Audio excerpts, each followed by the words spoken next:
Jesus and the Lion's Den. Did you know that the oldest stories in the Bible are a bit like puzzles? If you look very carefully, you can spot some Jesus moments. Those are moments when someone in the story is a little bit like Jesus. So this book is about the really exciting story of Daniel. But what makes it even more exciting is that you can spot Jesus moments in it too.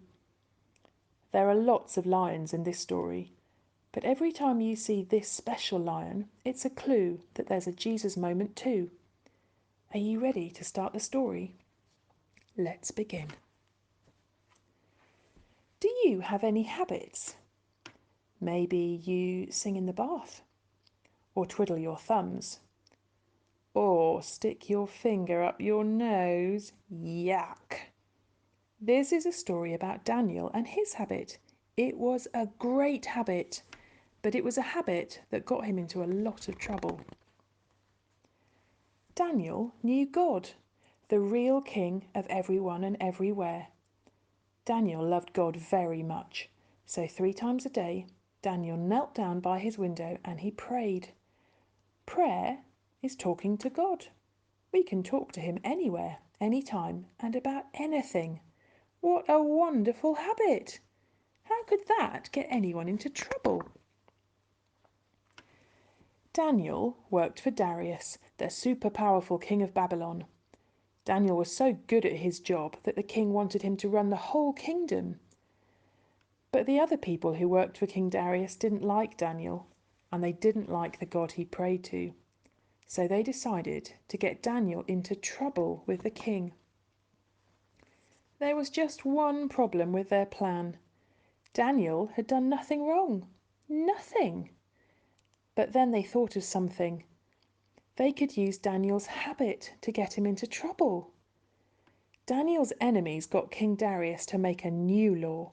It said that for 30 days, no one was allowed to pray to anyone except to the king. And if anyone broke the law, they would be thrown into a den full of huge, hungry lions.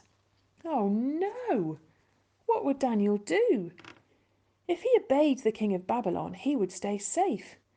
But if he obeyed God, the real king of everyone and everywhere, he would keep praying.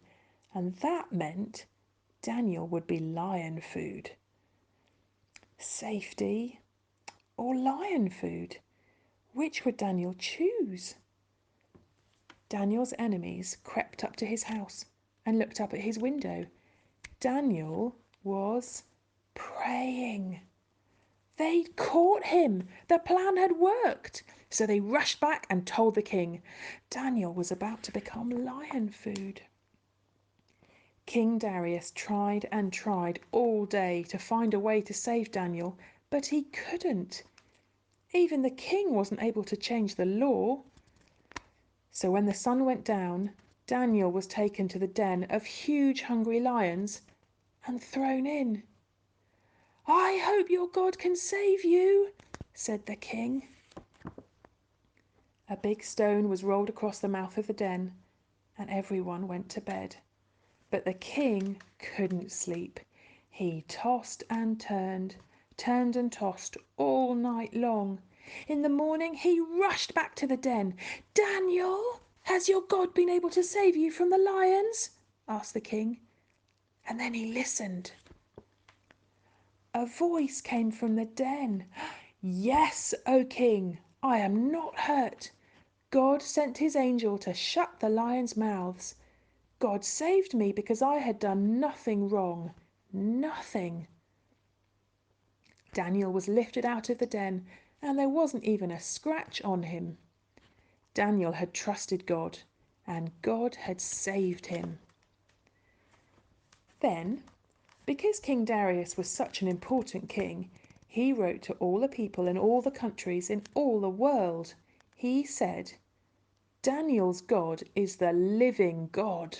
He is the real king of everyone and everywhere, now and forever. He saves his people. The end. Oops. No, it isn't the end at all. It's time to spot some Jesus moments. Look back at the pictures in the book. There were lots of lions in this story, but did you spot the special lion? He appears every time there's a Jesus moment in the story. Each Jesus moment is a moment when Daniel is a little like Jesus, the Son of God. Did you find all four? Here's what they mean. Daniel's enemies wanted to get rid of him, so they tried to get him into trouble. That's what Jesus' enemies did to him too. But in his job, Daniel had done nothing wrong. Nothing. His enemies had to invent a new law to get Daniel into trouble. In his whole life, Jesus had done nothing wrong. Nothing. So his enemies had to tell lies about Jesus to get him into trouble. When Daniel heard about his enemies' plans, he knew he was going to be arrested and thrown to the lions. What did he do? That's right, Daniel prayed. When Jesus knew he was going to be arrested and killed on a cross, what did he do? He prayed too. Did Daniel die in the den of lions? No. The lions were very hungry, and Daniel was as good as dead. But God, the real king of everyone and everywhere, brought Daniel out of the den. Did Jesus die on the cross? Yes. Yes. Yes. Jesus really was dead. But then God brought his son out of death. And do you know something amazing?